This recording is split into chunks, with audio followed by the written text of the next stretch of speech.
আসসালামু আলাইকুম বন্ধুরা। তো আজকে চলে আসলাম আমাদের সেই বিখ্যাত হাটে। তো আজকে আমি হাটটায় দেখাবো আপনাদেরকে যমুনা নদীর মাছগুলো। আর এই হাটে কি ধরনের মাছ ওঠে আমি সবগুলো দেখানোর চেষ্টা করবো আপনাদেরকে। তো দেখতেই পাচ্ছেন গুড়া মাছ আছে, বড় মাছ আছে, আর ইলিশ মাছও আছে মাঝে মাঝে। তো ইলিশ মাছের দামটা একটু বেশি আমাদের হাটে মনে হয়। আর এখানেও তো দেখতে পাচ্ছেন যে সামুদ্রিক মাছ অনেকগুলাই আছে, যে পাঙ্গাস, লাল পাঙ্গাস। এটা আবার কোন পাঙ্গাস, এটা তো আগে কখনো দেখিনি এরকম লাল পাঙ্গাস। তো আগে তো ছিল সাদা, এখন আর এই হাটটির নাম হলো গোপালগঞ্জ পিঙ্গা শস্যবাড়ি, জামালপুর। এটা দেখতেই পাচ্ছেন এই যে বড় বড় মাছগুলো, আর এইগুলো দেখানোর জন্য আজকে আমার ভিডিওটাই করা।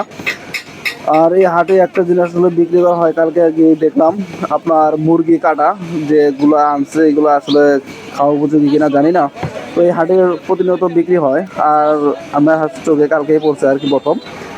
তো আমিও দেখানোর চেষ্টা করবো, আপনারা একটু সাথে থাকুন আমাদের সাথে। আর এখানে আছে, দেখতে পাচ্ছেন অনেকে মাছ কিনছে, বড় বড় মাছ এই যে আছে। আর এদিকে কালকে দেখলাম আবার গরুর চর্বি বিক্রি করতেছে। এখানে গরুর চর্বিটাও নিয়ে আসছে এক লোকে বিক্রি করার জন্য, এখানে মানুষ কিনতে হচ্ছে প্রচুর পরিমাণে।